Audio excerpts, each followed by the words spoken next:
जय हिंद स्टूडेंट्स। आज हम आपको 18 चैप्टर पढ़ाएंगे जिसका नाम है जादुई बांसुरी। जादुई बांसुरी एक इनाम के रूप में एक बच्चे को दी गई थी। वो बच्चा कौन था? देखिए, ये बच्चा है जो कि भेड़ें चढ़ाता है और ये अपनी मस्ती में घूम रहा है और यहाँ पर इसकी भेड़ें चर रही हैं और ये अपनी टोपी को उछाल उछाल कर खेल रहा है। इस बच्चे का दिमाग इतना शार्प है, वो एक घुड़सवार के द्वारा पता चलता है। जैसे मनवा नाम है इस बच्चे का। मनवा एक चरवाहा था। उसके पिता ने बहुत सारी भेड़ें पाल रखी थी। मनवा उन भेड़ों को प्रतिदिन गांव से दूर चराने ले जाया करता था। एक दिन मनवा बड़ी सड़क के किनारे वाले मैदान में अपनी भेड़ें चरा रहा था। उसकी भेड़ें खिली धूप में आराम से घास चर रही थीं। मनवा अपनी छड़ी पर टेक लगाकर खड़ा था और कुछ सोच रहा था। उसने पंख लगा टोप पहन रखा था। अचानक उसने अपनी छड़ी एक ओर फेंक दी और खुशी से उछल पड़ा। फिर ऊंची आवाज में वो बोला, मैंने पहेली बूझ ली, मैंने पहेली बूझ ली। इतना कहकर उसने अपना टोप हवा में उछाल दिया। तो मनवा क्या कर रहा है? भेड़ें चरा रहा है। भेड़ें चल रही हैं, लेकिन उसका जो अपना मन है वो एक खेल में लगा हुआ है और वो अपनी पहेली बूझ रहा है। फिर वो अपने आप से कह रहा है कि मैंने पहेली बूझ ली। क्या तुम बिना शोर मचाए चुपचाप अपनी भेड़ें नहीं चरा सकते हो? है ना। ठीक उसी समय एक नौजवान घोड़े पर सवार होकर उधर से गुजर रहा था। उसका घोड़ा न जाने क्यों टोप को देखकर या फिर मनवा की आवाज़ सुनकर डर गया। डर के मारे वह रुक गया और अपने पिछले पैरों पर खड़ा हो गया। घुड़सवार के लिए उसे संभालना मुश्किल हो गया।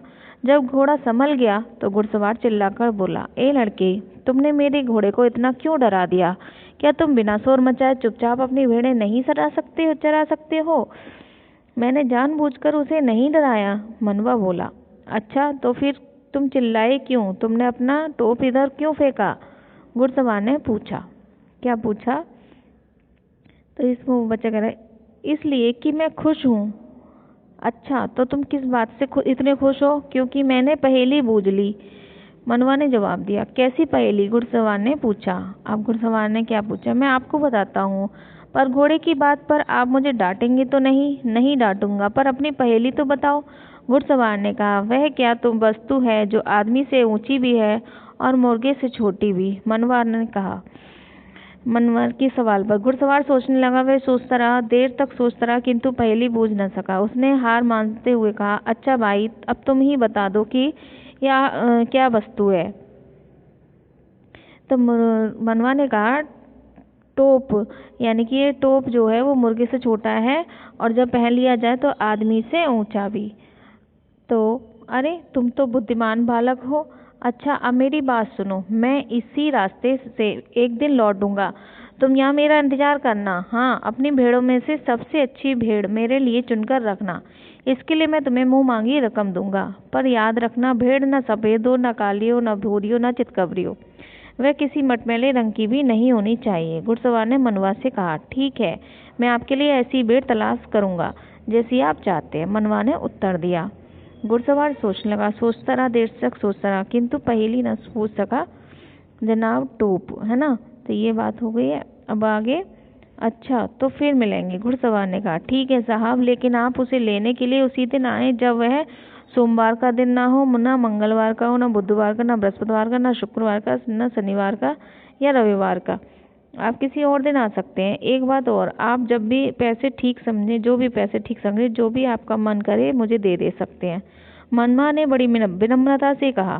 घुड़सवार हंसने लगा। मनवा के उत्तर से वह बहुत प्रसन्न हुआ। उसने अपनी सुनहरी बांसुरी उसे देते हुए कहा, ये तुम्हारे लिए भेंट है, मैं बड़े प्यार से इसे लाया हूँ।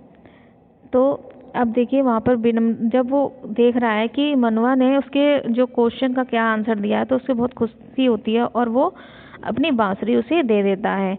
सुंदर बांसुरी तुम्हें दे रहा हूँ। मैं चाहता हूँ कि जितने सुंदर तुम जवाब देते हो अच्छी तरह से ये बांसुरी भी बजाओ, लेकिन ये बांसुरी लेकर मैं क्या करूँगा? मनवा ने कहा। घुड़सवार ने बताया, ये जादुई बांसुरी, इसे बजाकर तुम जब भी चाहो अपनी आवश्यकता की वस्तु मांग सकते हो। हाँ, एक बात का ध्यान रहे कि यदि तुम लोभवश कुछ भी मांगा उसी पल यह इसका जादू समाप्त हो जाएगा। मनवा की प्रसन्नता का ठिकाना ना रहा। उसने भी घुड़सवार को एक भेड़ भेड़ में दे दी।